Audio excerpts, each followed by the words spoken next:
করেই এসেছে যে নারীদের অবস্থান। তো আমি এখানে যে জিনিসটা বলতে যাচ্ছিলাম, আমার ধারণাটা আমি এইভাবে পেশ করতে যাচ্ছিলাম, সেটা হচ্ছে আমরা যেগুলোকে আধুনিক সাহিত্য বলি, সেটা জেমস জয়েসের ইউলিসিস হতে পারে, মার্কসের প্রুস্টের ইন সার্চ অফ লস্ট হতে পারে, বা ডি.এইচ. লরেন্সের লেডি চ্যাটার্লিস লাভার, এগুলো তো পুরুষদের লেখা সাহিত্য। কিন্তু এর সাথে সাথে আমরা পশ্চিমে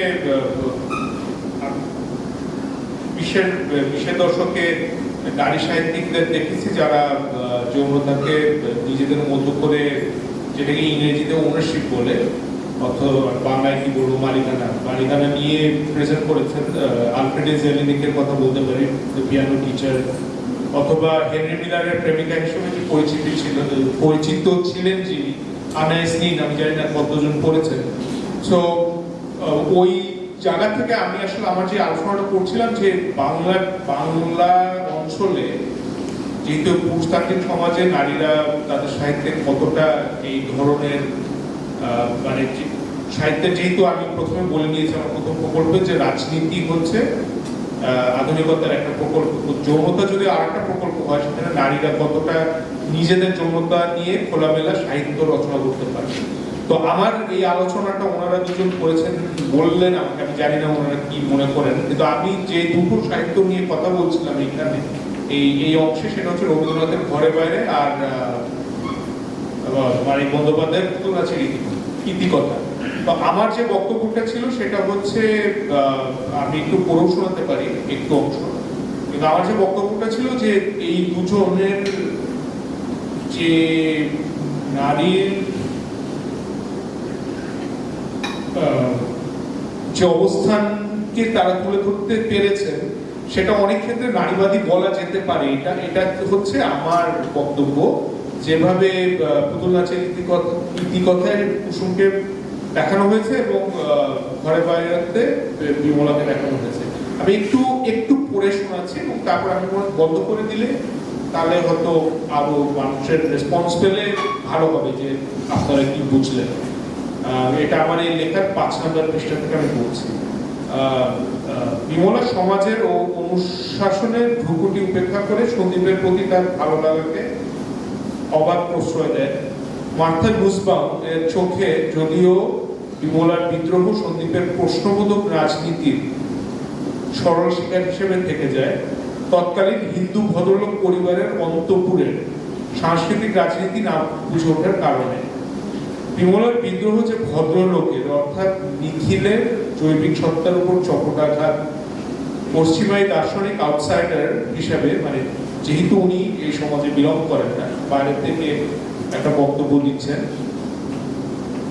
আউটসাইডার হিসেবে তার খোঁজ জানতে পারেন না। বিমলার সন্দীপের বক্তব্যকে তার ব্যক্তি স্বাধীনতার প্রকাশ করলে ভুল বলা হয় না, অর্থাৎ বিমলার ব্যক্তি স্বাধীনতা অথবা উনি যে ব্যক্তি মানুষ, সেটাই আমি বলতে যাচ্ছি।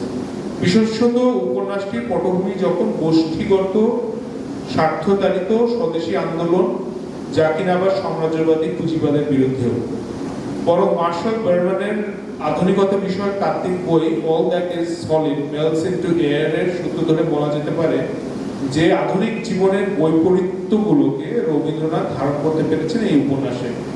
তাই উপন্যাসের চরিত্রগুলো যেমন প্রবল মাত্রায় আধুনিক, তাদের রাজনৈতিক পরিচয়ের প্রকাশে অথবা ব্যক্তিগত চিন্তা কাঠামোর পরিসরে, যেমন বিমলা চরিত্রটি তার তার যৌনতার যে প্রসঙ্গটি রবীন্দ্রনাথ অনেক সাবলীলভাবে তুলে আনতে পেরেছেন, যা আমাদের সাহিত্যে নারীর যৌনতা নিয়ে নতুন করে ভাবতে শেখাতে পারে।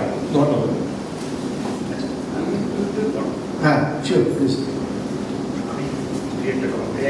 আমি এটা ছোট্ট ইয়ে করি, আপনার কথা মন্তব্য যারা আগে, একটা হলো হাসান যে 1971 প্রসঙ্গকে যেভাবে একটা মার্কার হিসেবে প্রেজেন্ট করেছে সাহিত্যের ক্ষেত্রে, এটা আমাদের বাংলা সাহিত্যের ডমিনেন্ট ডিসকোর্সের জন্য খুব বিপজ্জনক।